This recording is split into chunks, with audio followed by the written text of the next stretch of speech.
I think you have to have a goal. I think you have to know what your Yeah. purpose is for it. And once you know that, you just make it your own. The only other thing I would say is that it's not core content. Like it's not like morning basket should be something that adds a layer of beauty, a layer of enrichment. It's the sprinkles, it's not the sundae. Welcome to the Homeschool Perspective, where seasoned homeschooling moms share tips, insights, and resources to empower your homeschool journey.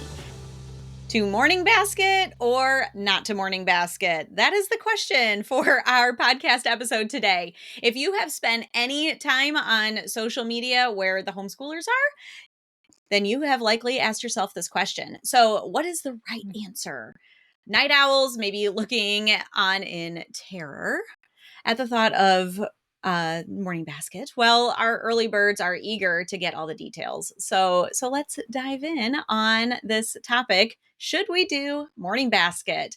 Allie, will you start us off by just kind of defining what morning basket is and just telling us a little bit about it? Yeah, I'd be happy to.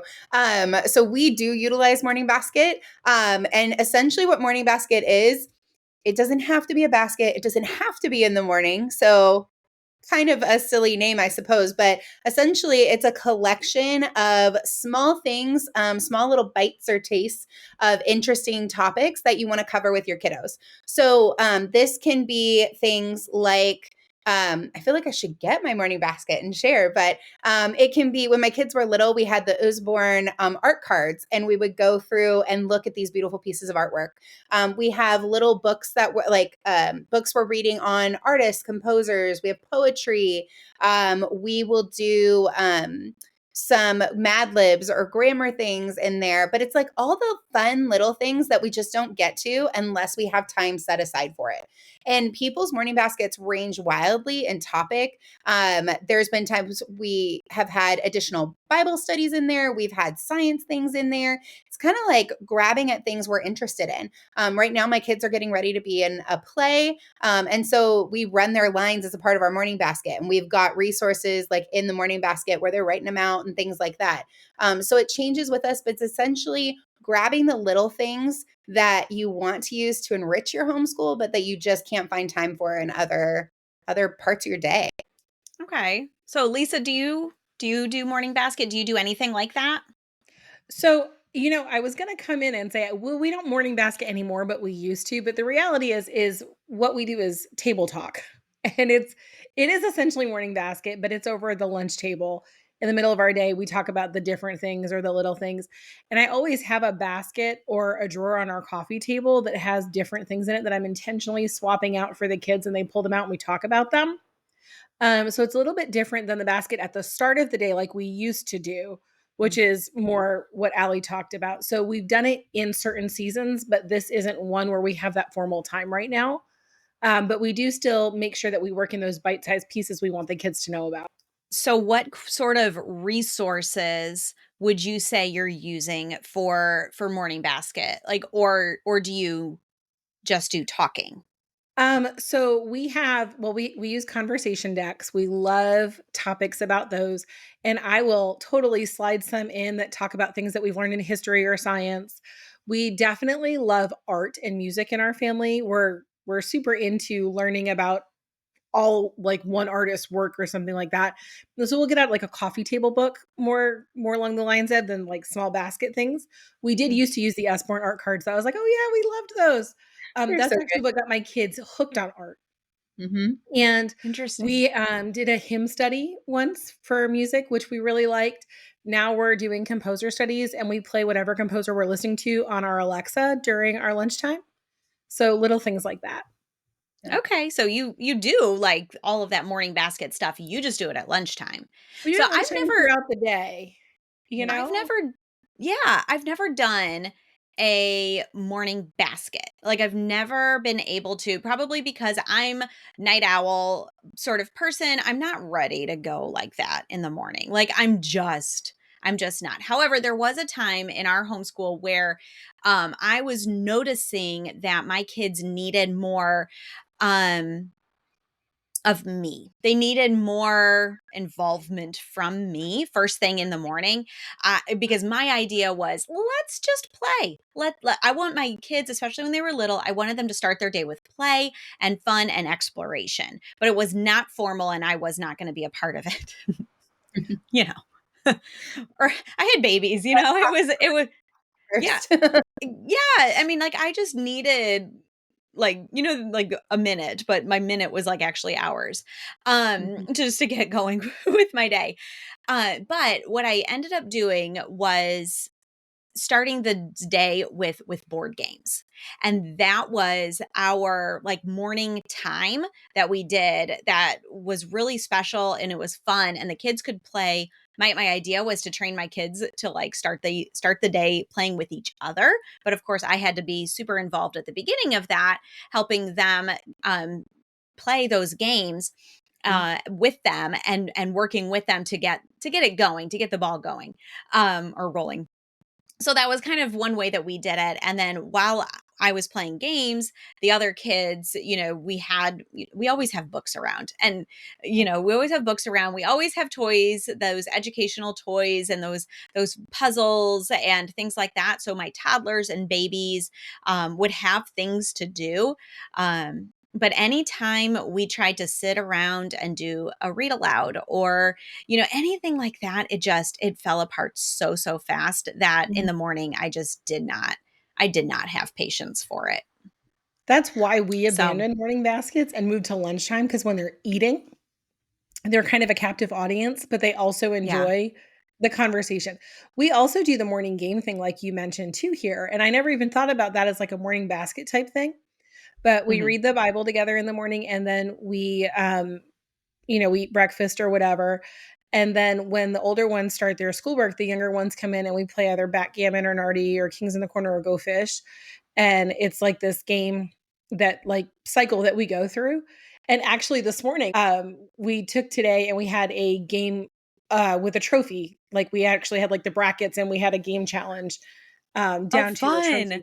That So does sound awesome. we are avid game people in the morning, and it makes the rest of the day go smoother because their love banks are all nice and full. Yeah. So, This is so fascinating to me, guys, because I am not this way at all. Like I am a 5 a.m.er. I get up at 5 a.m. and now I go to bed at 9. Don't like, I'm not, yeah, I'm early. I'm an You're early one or the other, right? yes. And I hit the ground running, and my kids are they're early people too.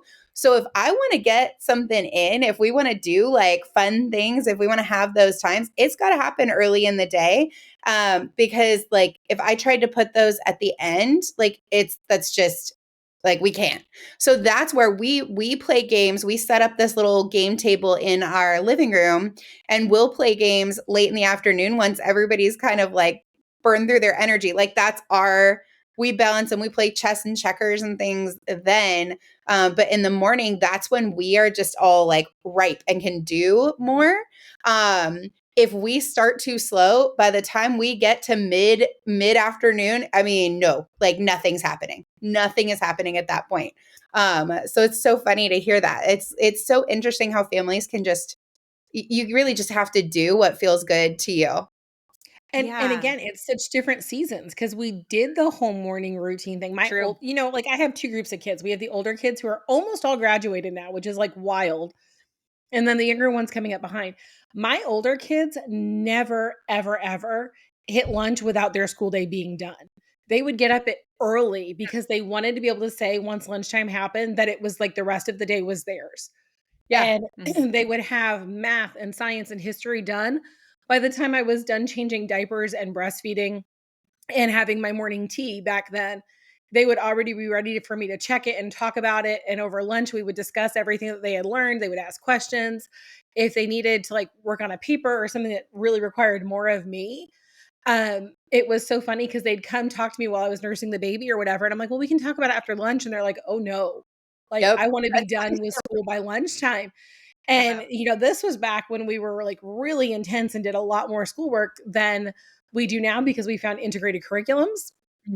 But my younger set, they really hit their stride at like 10:30 in the morning. How funny. Like, that's when they're Yeah. really ready to go, and I am more of a morning person, and I've had to adjust, and that was interesting for me because I kept fighting, and I was like, "Man, let's just try to go with it." Right? Like, let's just see what happens, Mm. and I've come to enjoy the slower mornings with them. I mean, I'm still by the time we hit dinner, I'm kinda done for the day. My brain has shut down, like, I'm up, but it's cool because it gives me the mornings to work and to read and to get stuff done quietly because 'cause they're sleeping or reading a book before they wake up and they're ready for family time. That's so That's so good. it's so interesting, and I the morning basket, the whole idea of morning basket is something that I feel like you either love and you say, "Yes, we do this and we love it," or you are resistant to it, right? Like you're like, or I mean, I guess you could totally flat out hate it, but I'm wondering if people who don't do morning basket are listening and thinking, well, we do those things. Like, when Mhm. did it become trendy just to call when did it become a thing to call it morning basket with, like, we've already said you don't have to have a basket. You don't I mean, I It's found not putting in the things in morning. a basket extremely restrictive because Does it my have to morning fit? basket stuff, kept disappearing, and I would find it in the bathroom. Like, it was just gone, or they would take it upstairs. I'm like, "No, that's for Yeah. the morning basket," when I was trying to do the morning basket in the morning, in the basket. Stuff doesn't fit in a basket. So it's like really restrictive, like doing this idea of like it has to be in the morning, which it doesn't, or it has to be in a basket, which it doesn't, and it has to include these things, which it Mhm. doesn't. So Mhm. what are we really talking about here? Eh, Well, What I are we think really that's yeah, I think that's the point though, is that this idea of morning basket became this like almost this enigma that everybody it was like you need to have this in your homeschool. Mhm. And for us, like I love it, but like one of the things we do as a part of our like morning basket time is my kids are working on multiplication, so they have races on the chalkboard. Like that's part of our morning basket. It's Yep. almost just like a warm up, like a place to put all those fun things that like or ideas that we don't get to otherwise. Like if I don't have a time in the day to get to these things like doing current events and things like that I really want to cover with my kids, if I as a person don't have it in a spot, and we have a cart, we don't have a basket. Those rolling carts, we have an entire Oh rolling yeah. cart for morning basket. But I think if I don't have that time set aside, I really struggle to weave those things in. And my kids really benefit from these big unrelated ideas and like this other richness that's not always a part of like typical curriculum. They benefit. I see the benefit, and I just know myself well enough to know that if I don't have some kind of designated space for it, I'll struggle to weave it in. So I feel like it's almost it exists for people who need that, but it's not necessary if you don't have those needs in your home. Or if you're somebody who can just grab at those things and make sure they're happening throughout the day, awesome. I'm not. Like I just need to have that space. I don't know. Yeah. So it's almost like morning basket is an enigma. I actually just It took the time to write down rolling cart because that's brilliant. That feels so much more doable to me because we love the big picture books and stuff. But again, our style would be more where I fill it each week and let the kids explore it at their own than that dedicated Mhm. time. Like while I'm playing backgammon with one kid, the other one can be picking through because we do have a basket and I struggle so hard to find things that fit in the basket. That's But a bummer. the Those great original books are idea, like if I'm recalling correctly, when the morning basket movement started, the idea was to have it be the beauty subjects. Yep. It was poetry, music, art, And possibly probably current events. It was biographies. It was really those things that the kids might miss out on in traditional curriculum choices that we wanted them to appreciate. So it was bringing the beauty into every day. And the idea was that it would just start the day with that and kind of warm their hearts up for learning. And I think that that's the philosophy behind it is brilliant. Mhm. But as the mom, it's your family, it's your homeschool, and you need to decide what really serves that purpose in your family and your homeschool. And so Yeah, it's going to look different for each of us.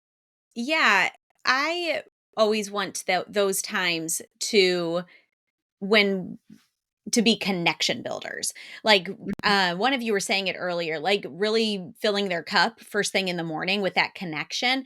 And that was my main goal of doing the board games at the beginning of the day, like starting the day with board Mhm. games, was because read alouds just did not do it for us. In fact, it was years and years. I don't even know.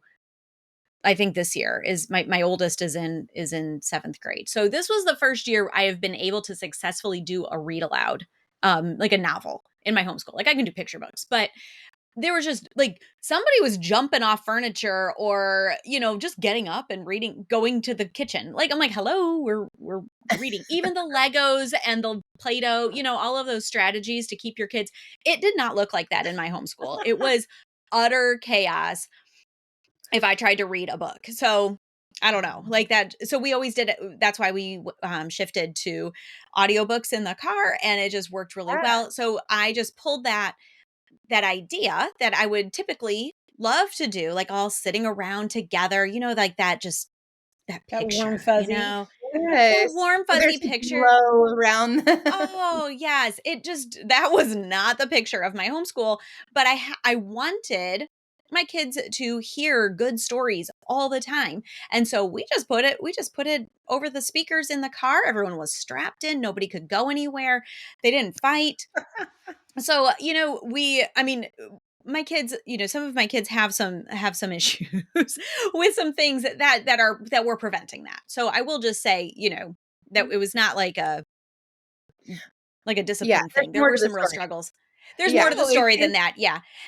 yeah. But it just for our family, doing an audiobook in the car was our way of doing that, the books and having those stories and doing that without me having to wrangle all of the kids and make it happen, like just really, I don't know. So that idea was something that I wanted to do, but I couldn't do it in the morning time. I couldn't fit those books in a basket because they were on my phone and they were being plugged into my car. So it's not, I feel like where this conversation is going, what we're saying here is it's not so much about the morning and it's not so much about the basket or the rolling cart. It's the idea of connecting with your kids and having that time of connection, and then also pulling in the subjects and the material and these great books and these great ideas that we want to make sure that our kids have access to, and they get these things in their lives that are just going to enrich their lives, make them better human beings in the future, give them more curiosity about learning these things, Mhm. uh, however that looks for your family. Would you guys So agree with that? Well, I also feel like another piece of this is being really clear about what the goal is. Like what you had said Mhm. about the books. You were talking about you like it's not working this way, but what you want is you want them saturated in great stories. So Mhm. being knowing what the goal is and why you're doing something, not because of the beautiful picture on Instagram. Although no, I mean, we all get drawn to that. We all want that at some point, right? But knowing why, like I know my kids do better when they have these big meaty ideas floating around in their head throughout the day. So Yeah. my goal and intention in that time is to yes fill their cups and connect with them. They need that attention in the morning because it helps us to rotate and do all the other things through the day. But then I know that when I give them big meaty ideas, that they have those kind of going in the background programming and they just do better. It's a better fit for them. So knowing what the goal and the intention is, then how it looks or when you do it or what kind of basket you use doesn't matter. Then it's just being intentional about like, this is what I'm trying to accomplish. This is what my kids need. And there are a million ways to get there. absolutely. Were you going to say something about that, Lisa? That's exactly what I was gonna say. It really depends Yeah. on what your purpose and goal is, and that's what we when I first started, I thought there was a right way to homeschool, Mhm. And morning baskets were like the hot thing when I was really getting going. And everyone in our homeschool community did them. And they didn't work for us the Yeah. way they worked for everybody else. And I remember feeling like such a failure. But then, like years later, we hit a season where they worked great for us.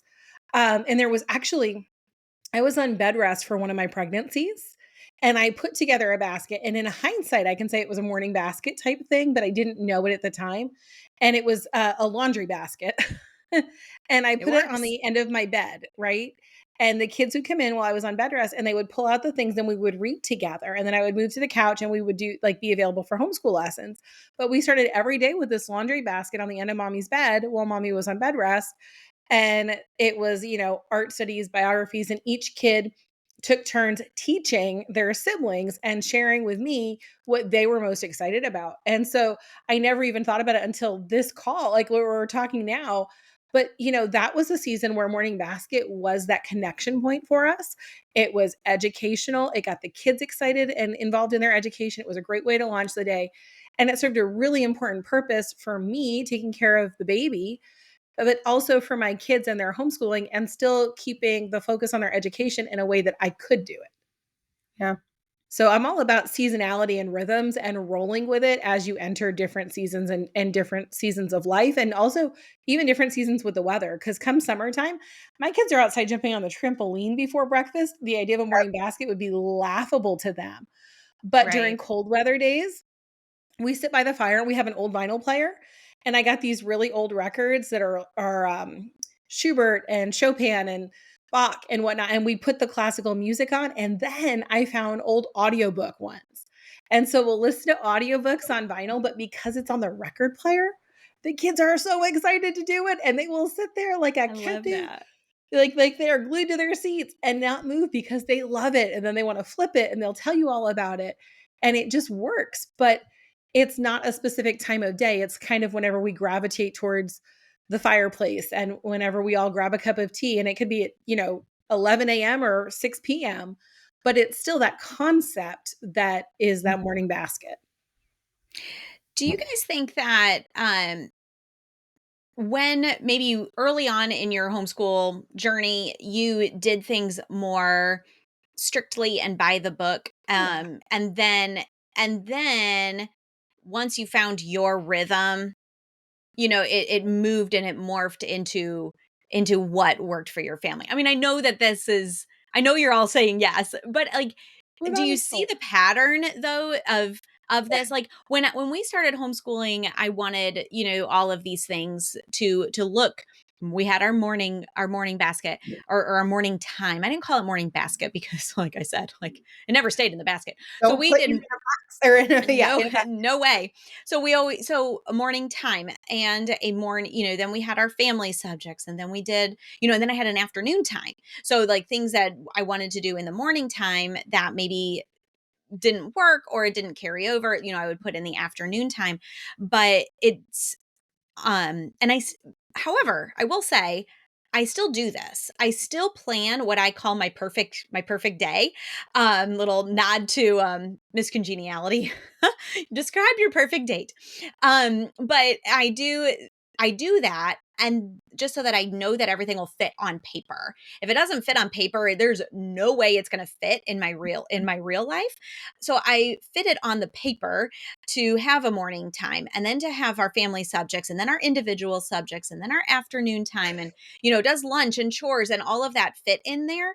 And Mhm. if it doesn't, I got to rework some things. I know my curriculum choices or my morning, choices or afternoon, like something's not going to work. But from there, because I feel like I've been doing this long enough, and because I know myself and I've been through the journey of figuring this whole thing out, I can do, my kids wake up and they want to start on their individual stuff, or they want to do something that I had reserved for the afternoon and they want to start with that. Like, I don't care. I really do not Mhm. care when we do the things, because I know it works on paper, and I know I've got it. I've got the resources, I've got the stuff, and I've got a little bit of like proof that I can draw back on, because I've seen it done in my own family in years past where it's turned out okay, even though we didn't follow these specific Well, yeah. guidelines? What do you think? Because when you get started, you're doing things by the book. You're following the manual because you Yeah, don't know what your groove is yet. You have to jump in and get started. And the only way to do that is to jump in and do what you know you to try, right? Which is usually from somebody else's story or a book. Right. And then you get to customize it. So there's no shame in that. We all have to start somewhere. And I think that one thing I wish someone had told me was that it's not only okay to make it yours, but it's Mhm. better to make it yours. It is Mhm. better for your kids when you lean in to what works for your family, because if you're, as the mom, always finding resistance and fighting against it internally, the kids yeah, aren't going to benefit it from it the same way. But when you find that flow that works for you and them, it's almost magical. The wonder and the learning and the togetherness and the connection, it all happens without the effort that we put into it in the beginning. But you yeah. do have to start somewhere. So it is okay to jump in and borrow someone else's playbook until you get your own. It's also okay. I love that. I love everything you're saying there. But I think it's also okay if things have to get more structured too. Mhm. So I naturally am someone who is more comfortable with like, I'm feeling like starting with math today. I'm feeling like starting, and having that fluidity. I Yeah. have a child where the night before we talk through the day and we are really working on flexibility and those things, but those don't necessarily set that child up for the most success.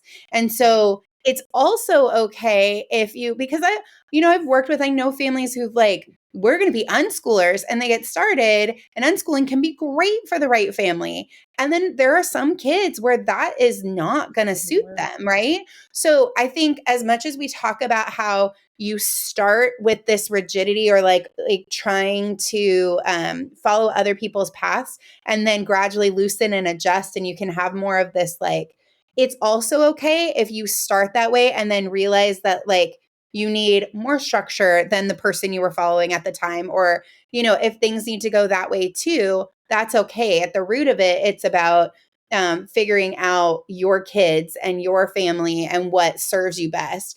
I feel like sometimes there can be this idea that if you have structure that you're missing part of homeschooling, like the benefit of Mhm. homeschooling too. And Mhm. I think it's just so individual, and you're saying it's better to do it your way. I feel like it's necessary. It's It's so so necessary to find that groove and follow your family's path. And it is absolutely okay if it's more structured or not, as long as everybody involved is being served. when I was saying, like, find your flow and get in your groove, I wasn't saying release the structure. I meant make your No, own, of course. right? Like, do it your way. So I have a kid right now who needs that structure. So we have these, like, really whimsical loose periods of our day, but they're actually scheduled in. Yep. Right? Like, Mhm. they're part of our structure. We This is have our structure wins. whimsical time where we can do what we want, Yeah. but we still do history, science, math, reading, literature at the same time. Is because that child flourishes with it. Now, his younger brother, oh my goodness, would absolutely melt down if we did it that way. He needs to go, I'm gonna do this one first. So he has his list of things he has to do, but he can do them in any order he wants as long as he gets them done. That works for him. And Mhm. so yeah, when I say find your groove, I mean, don't feel like you have to do it someone else's way. Like, there is not a right or wrong way. It's your family, it's your homeschool. You know them better than anyone else, Yep. and that's the beauty of homeschooling. You get to sit in the driver's seat of your kid's education, but you don't need to, like, off-road.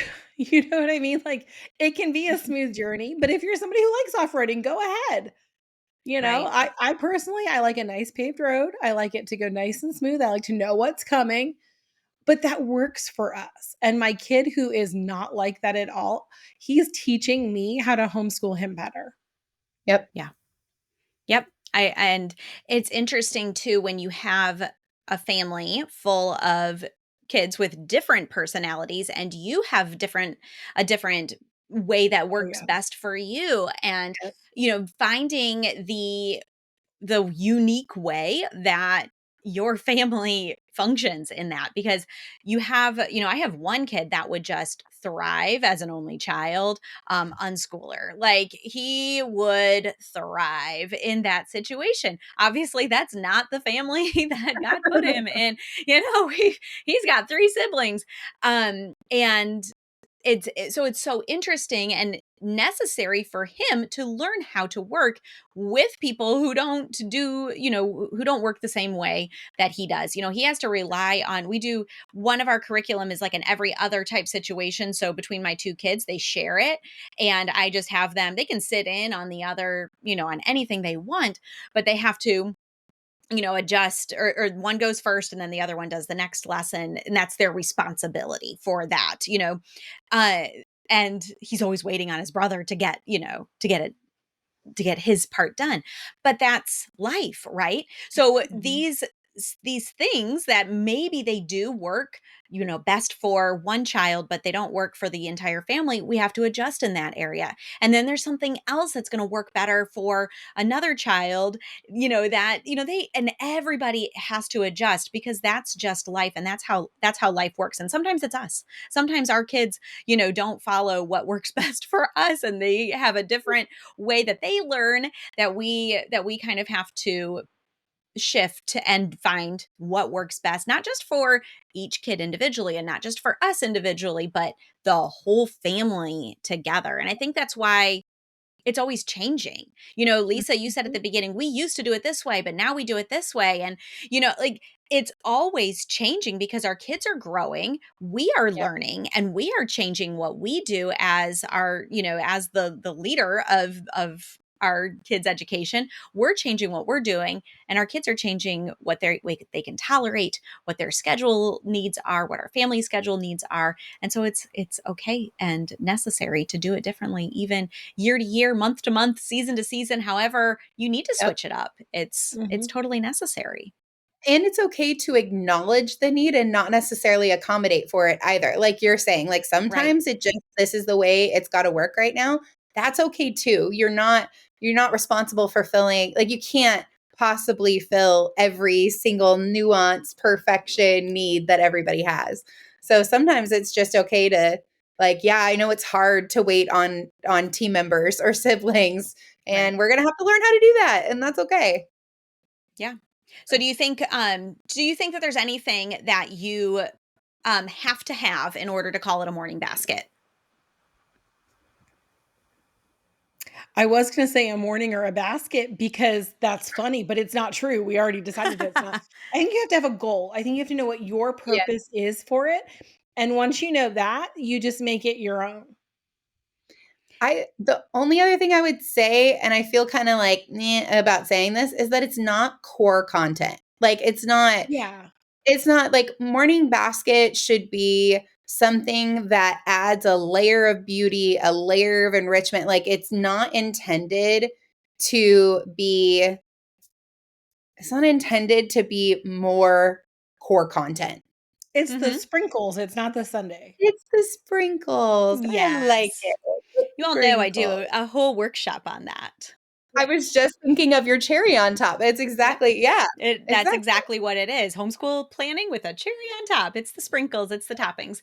The idea of going along with that, like not being core content and not being um there's one of the things that I've noticed, and is that when you do a morning basket, it has to have or it should have, the picture studies and the composer studies. And I've never done those. And I Well, that's because you do them in your It's life, like already well, so this is integrated. it's integrated in doing the music and the art that we do in our program, that but I don't I just think that I just throwing that out there as like an alternative. Like it doesn't have to look like, if you don't have to do a composer study and listen to the music of one composer. And I feel like that's like a trap that sometimes people fall Yeah, into, is like, we're not doing yeah. this right, or like, this is the way that you do composer study, the way, like, So I could argue also that we do composer study. We just do a different composer, every time. Yeah. Like this week we're doing Saint Saul, we're learning about the Carnival of the Animals. And then next week we're going to do, Scott Joplin, and we're going to do the Maple Leaf Rag. And then we're going to do, so it's not, I don't have 4 composers a year. Or same thing with art. We're going to do this style of art. We're going to learn about, this, mixed media, something or other, and we're going to do it. And then, oh, look, there's some other artists that have done it this way, but it's not like one artist and we're looking at all Yeah. of their art. You know what I mean? So there's even within these things that people have created these ideas of ways of doing things. There's different variations and different ways of doing things that you can make it you can make it um hit those same subjects. I guess I'm saying those enrichment, those things that are fun, the light, the sprinkles, but you can do them in different ways. And they, like we already said, they don't have to be in the morning, they don't have to be in a basket. So there's just, and you don't have to do both. If you do an art program, you don't also have to do a picture study just because somebody said that belongs in the morning Yeah. basket. Well, I have a friend that what they did this past year is they took a mason jar and her husband wrote down all their favorite bands on little pieces of paper. Like Nice. we're talking The Who and the Beastie Boys. I mean, just like random, they put all their favorite bands on little slips of paper in a mason jar.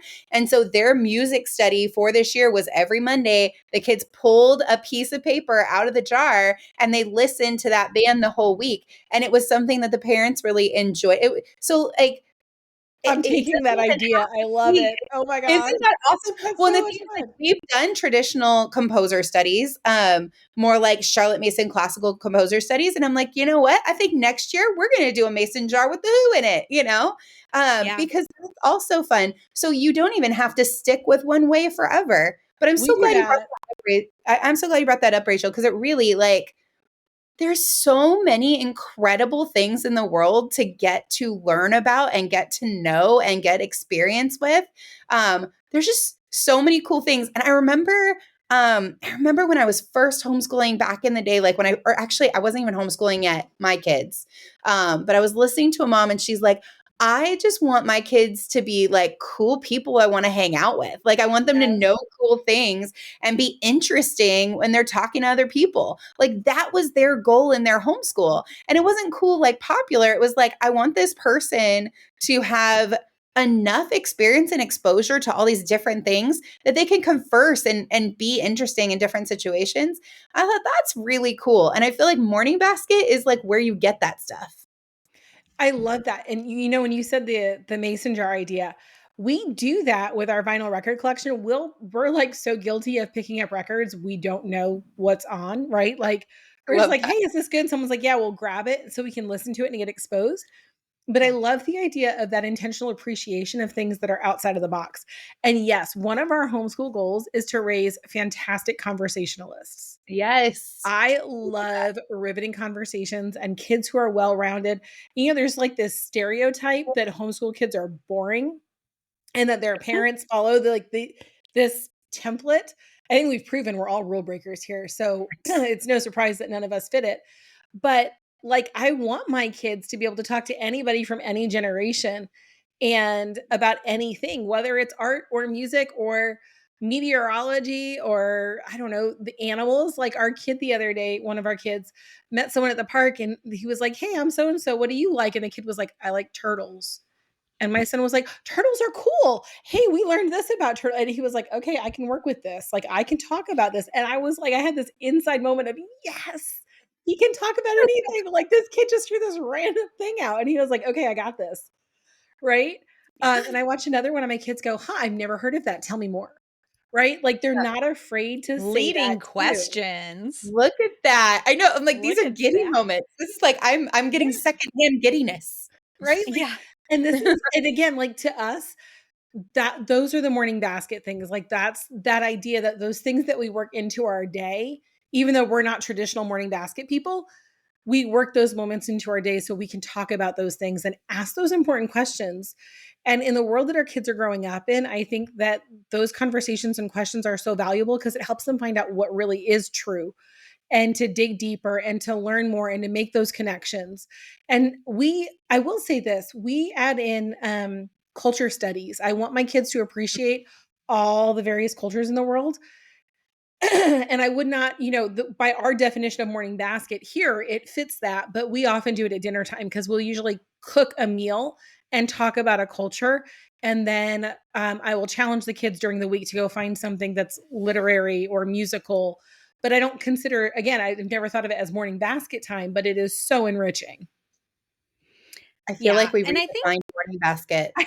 I was just going to say that like morning basket has a totally different definition now at the end of this episode than we had at the beginning. But I think that that's so important. And I think it's something we need to take away from this conversation is that you are creating not just a morning that fits that fits your goals. You have goals and you are making your life fit those goals. And so whatever that goal is that we have for our quote unquote morning basket time, those Right. things that we want our kids to know, those things that make them cool people, that make them interesting to be around, that make them able to talk to other people, to dive into their interests, to learn more about something that they may not have had exposure to through those core subjects. Those are things that you can do any time of the day, in any place. Like you can do them in the car on the way to something else. You can do them in your home. You can do them at dinner. You can do them at bedtime.